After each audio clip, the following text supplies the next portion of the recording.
এসব কিন্তু একদম ঠিক নয়। আমরা আমাদের জায়গাটুকু ছাড়বো না। দেখলেন আপনারা? দেখলেন? দেখলেন আমার সাথে কিভাবে কথা বলছে? এই, আমি গ্রামের ভালোর জন্য ওদের তাড়াতে এসেছি, আর ওরা বলছে জায়গা জমির কথা। আমি কি এখানে একবারও এসব কথা বলেছি? বলেছি? হ্যাঁ? গ্রামে সেটা বলুন না। আরে কাজ করুন চন্দ্রকান্ত বাবু, ওদেরকে এই ঘর থেকে নয় গ্রাম থেকে বের করে দিন। ওদের মতো অপয়া অলক্ষীদের গ্রামে থাকবার কোনো অধিকার নেই। আমি আর হাঁটতে পারছি না, ক্ষুধায় আমার পেট চলে যাচ্ছে। তার উপরে এত বৃষ্টি, এত ঠান্ডা, আমি সত্যি আর হাঁটতে পারছি না দিদি। তাহলে চল, ওই সামনের বড় গাছটার নিচে আমরা গিয়ে একটু বসি। তাহলে বৃষ্টির জল আমাদের গায়ে আর লাগবে না। দিদি দেখ, এই গাছের গোড়ায় কত বড় একটা গর্ত। চল না আমরা এই গর্তের মধ্যেই থাকি। কি বলছিস তুই?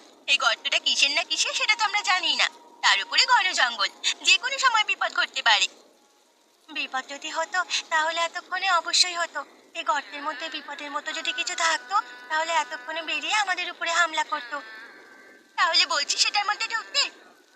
হ্যাঁ দিদি, এটার মধ্যে ঢোকাটাই এখন সঠিক মনে হচ্ছে।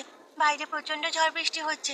এই ঝড় বৃষ্টিতে সারা রাত থাকলে আমরা নিশ্চিত আরো বড় বিপদে পড়বো।